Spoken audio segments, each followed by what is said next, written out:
la zona metropolitana de la Ciudad de México se ha caracterizado por un crecimiento incontrolado, a pesar de las leyes promulgadas por la Asamblea Legislativa en los últimos 15 años.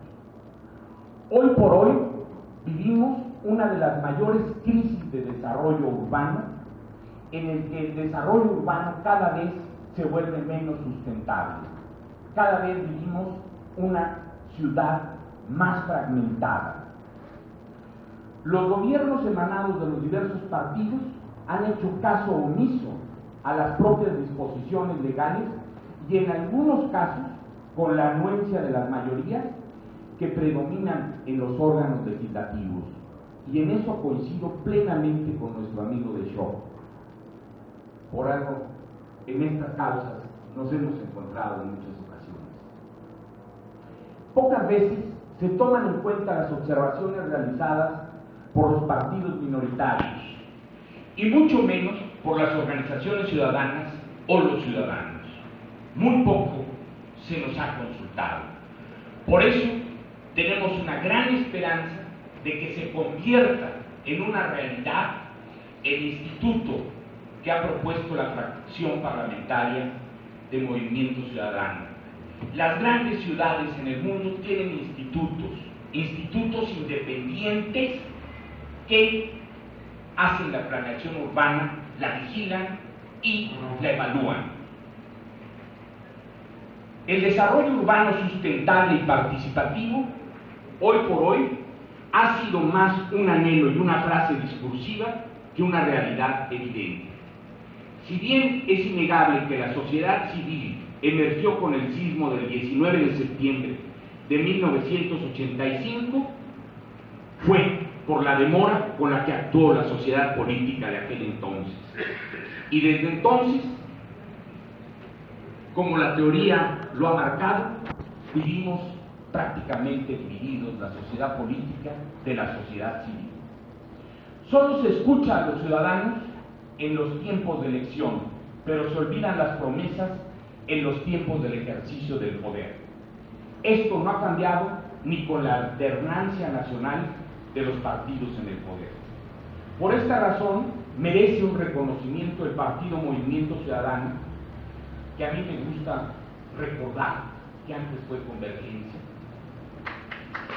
que si bien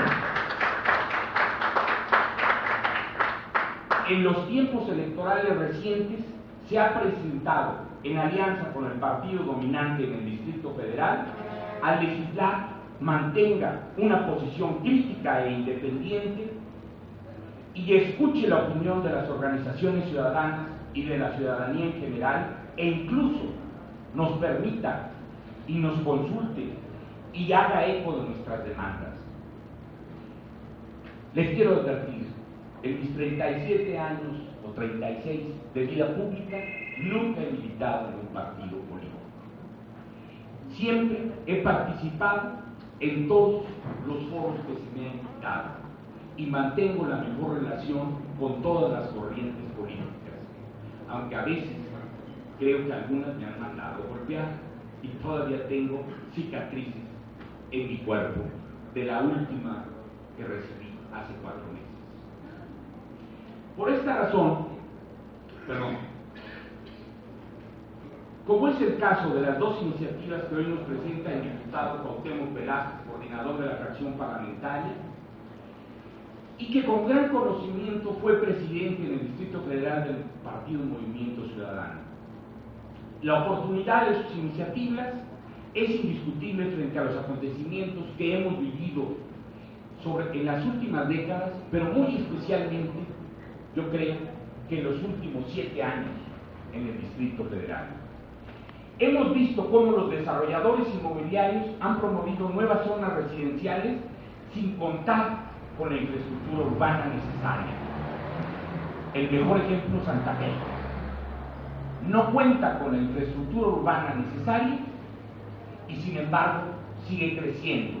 Y sin embargo, en el último programa parcial de desarrollo urbano, prácticamente se autoriza casi el 100% de su crecimiento. Sin concierto en las leyes, hemos visto que nadie respeta estas leyes promulgadas por la Asamblea y que no hay un concepto de desarrollo urbano sustentable, que lo hemos manejado más los ciudadanos que los políticos, porque en la práctica no vemos dónde está la sustentabilidad, aunque se le otorgue al gobierno del Distrito Federal, como fue hace 2 días en Londres, un reconocimiento.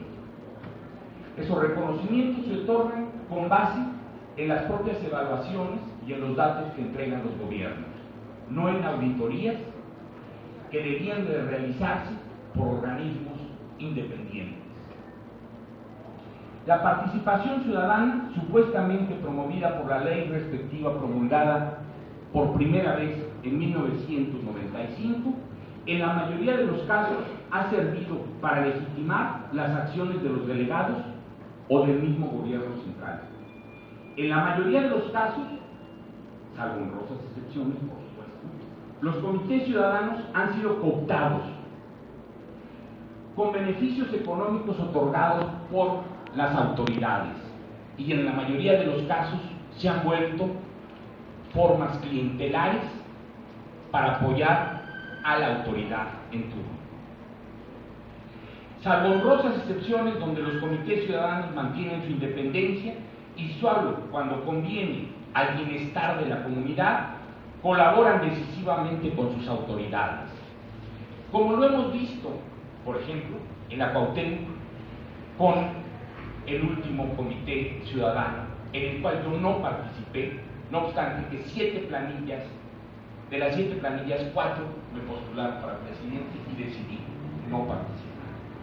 Sin embargo, sí hemos colaborado con las autoridades. Por ello, la gran mayoría de los ciudadanos no participan en las elecciones de dichos comités y prefieren constituirse como grupos de vecinos, asociaciones civiles, organizaciones no gubernamentales. Ambos tipos de grupos, los formales y los independientes, se les ha marginado de los órganos que planean y formulan las políticas públicas del desarrollo urbano. Por ejemplo, conduce el Consejo de Desarrollo Urbano Sustentable de la CEDUBI, excepto 2 miembros de Conduce que nos han escuchado. Conduce como organización no nos escuchó, ni nos escuchará, que es lo peor. O sea, ni siquiera tenemos la esperanza de que de alguna manera estos especialistas en la materia tomen en cuenta otros puntos de vista, también técnicos, porque yo soy un técnico. Con el consecuente rechazo ciudadano, como el que vivimos en el Programa General de Desarrollo Urbano del Distrito Federal en el 2012, y que gracias a una diputada del PRD fue rechazada. Ella subió la iniciativa, Olivia Romana Barça. Pese a que en el Distrito Federal, como hemos afirmado, cuenta con una ley de participación ciudadana, esta ha servido de poco a los habitantes de la capital para incidir en las decisiones políticas de la metrópoli. Figuras como el plebiscito y la consulta popular, previstas en la ley desde 1999 como mecanismos de participación de los ciudadanos, se han usado en raras ocasiones. Quisiera yo decirles que, según mi contabilidad, solo se han usado 6 veces en 11 años. Probablemente hayan sido 7, creo que estoy omitiendo alguna, pero 6 o 7 veces en 11 años.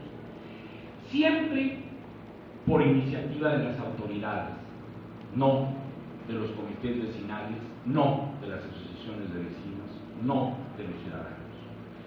Y durante un periodo de 10 años, tenemos que recordar que no se renovaron los comités ciudadanos. ¿Por qué? Porque en aquella ley de hace 4 o 5 años no se establecía cuándo se tenían que renovar, y así se perpetuaron por 10 años. Y especialmente en la colonia Cuauhtémoc, de la delegación Cuauhtémoc, tenemos una asociación de colonos que lleva 22 años recibiendo los ingresos de los parquímetros sin dar cuenta a nadie, e incluso se han dado el lujo de tratar de meter a la cárcel al único funcionario que trató de pedirles cuentas en su momento. Uno que fue asambleísta, Tomás Pliego Calvo, y que en su momento fue subdelegado en la Cuauhtémoc.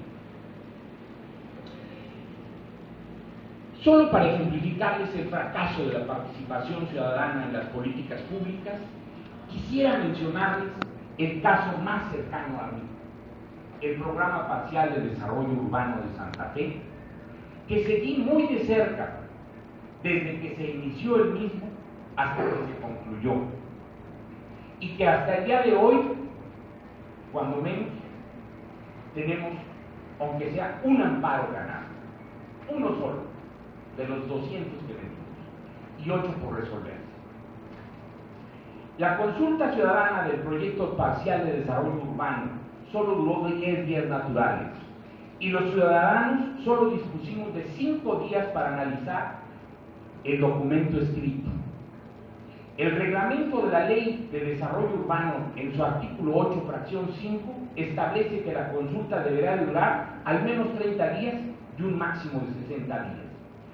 El mismo día que se publicó la convocatoria, se inició la consulta, cuando el artículo 50 de la Ley de Participación Ciudadana del Distrito Federal se establece que toda consulta ciudadana debe anunciarse con un mínimo de 15 días de anticipación. Todos estos hechos fueron aceptados en la tribuna de esta Asamblea en la quinta legislatura por el entonces presidente de la Comisión de Desarrollo e Infraestructura Urbana, el diputado Guillermo Sánchez Torres, de la fracción perredista. Fue tal la vergüenza del entonces presidente de la Comisión de Gobierno de dicha legislatura, la diputada Alejandra Barrales, también perredista, que no obstante que sí estuvo presente durante la discusión de este programa, se abstuvo de votar en cualquier sentido. 2. Se ha violado el artículo 4 constitucional, que señala en el párrafo 5 que la ciudadanía deberá de contar con un medio ambiente sano. En el proyecto parcial de desarrollo urbano de Santa Fe, solo para citar nuevamente un ejemplo, se considera que Prado de la Montaña 2 y la Alameda Poniente como áreas verdes, donde nunca se ha controlado la emisión de gas metano y de ácido sulfídrico, donde he podido comprobar con estudios científicos que se siguen emitiendo estos gases, dañinos para la salud humana y principales causantes del efecto invernadero y el calentamiento global, para lo cual el gobierno federal, el Senado de la República y el gobierno de la ciudad han suscrito convenios internacionales congruentes con ese cuarto artículo de la Constitución Política. Entre 1992 y el 2012, el gobierno federal ha firmado ante las Naciones Unidas 20 convenios internacionales, mismos convenios que han sido ratificados por el Senado de la República. E incluso en el 2010, Marcelo Ebrard, como jefe de gobierno del Distrito Federal, suscribió el convenio de Bonn en el primer Congreso Mundial de Ciudades y Adaptación al Cambio Climático. Incluso la quinta legislatura de la Asamblea aprobó la Ley de Mitigación y Adaptación al Cambio Climático y al Desarrollo Sustentable para el Distrito Federal. Y esa misma legislatura fue la que después aprobó el Programa Parcial de Desarrollo Urbano de Santa Fe. 3.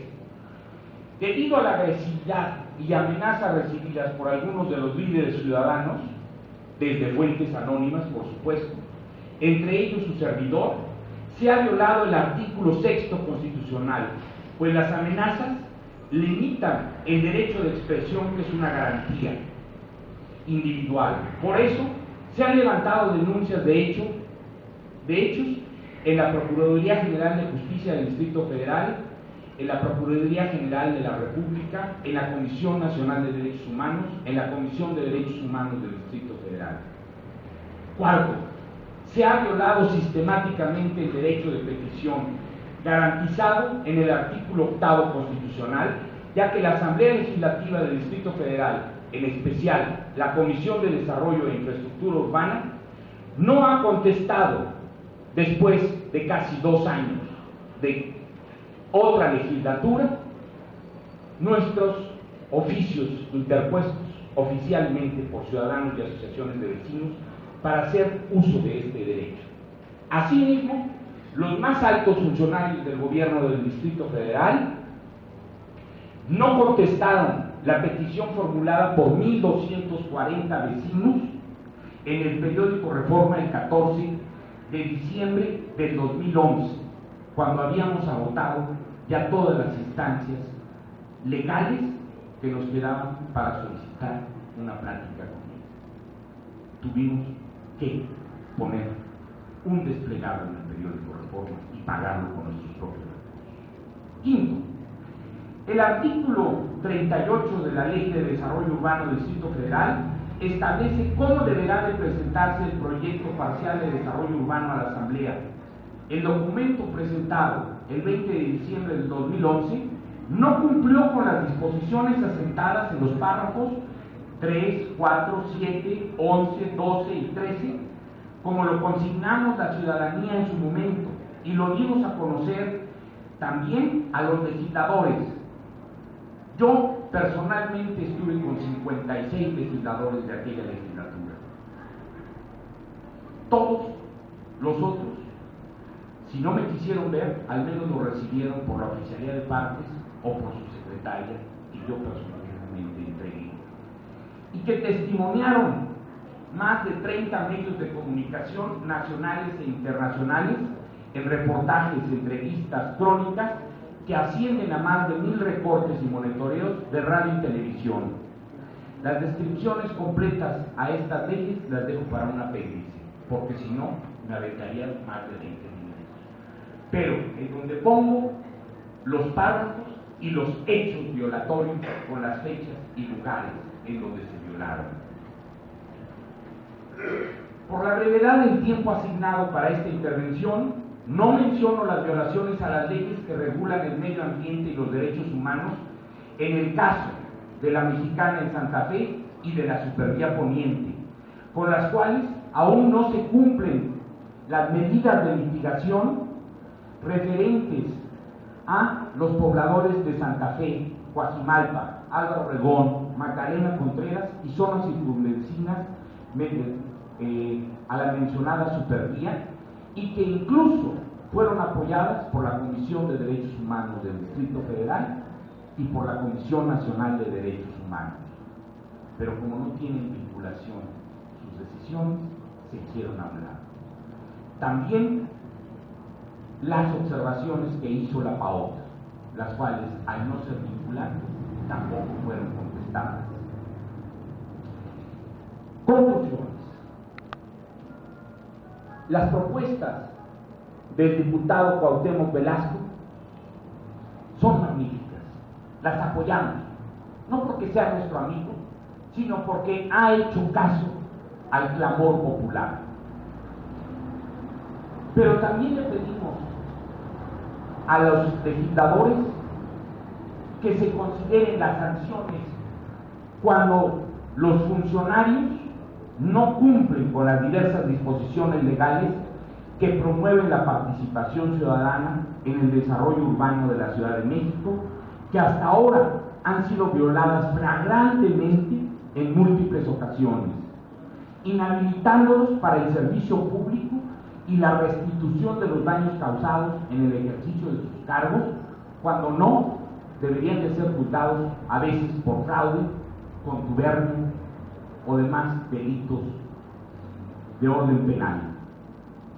Solo así podremos garantizar que la participación ciudadana nos permita construir una zona metropolitana con un desarrollo urbano sustentable, con un desarrollo urbano verdaderamente humano, que no destruya el tejido social, sino que de alguna manera estas leyes y estas disposiciones permitan la construcción de una zona metropolitana en la que podamos expresarnos los ciudadanos cuando tenemos observaciones técnicas, no solo sociales, o políticas, porque las 129 observaciones que yo entregué, las entregué con el aval del Colegio de Arquitectos, la Sociedad de Arquitectos de la Ciudad de México, el aval del Colegio de Urbanistas e incluso varios organismos de la UNAM, porque desgraciadamente un organismo de la UNAM fue el que hizo el borrador del Programa Parcial de Desarrollo Urbano. Entonces no pudimos tener el aval de la UNAM, sino de algunos organismos, mismos organismos que hoy por hoy y desde que se constituyó la Asamblea han sido sus asesores, como es el Programa Universitario de la Ciudad. No quiero cansarnos, por eso dejo un apéndice en el que se describen muchas otras violaciones. Creo que lo afortunado de las dos iniciativas que hoy presentan el Partido Movimiento Ciudadano y la que presentó anteriormente para el Instituto de Planeación de Desarrollo Urbano, tienen una gran oportunidad. Aquellos que hemos vivido y que hemos luchado durante varias décadas por esta ciudad, tenemos que ser escuchados cuando tenemos fundamentos legales y razones técnicas. Muchas gracias.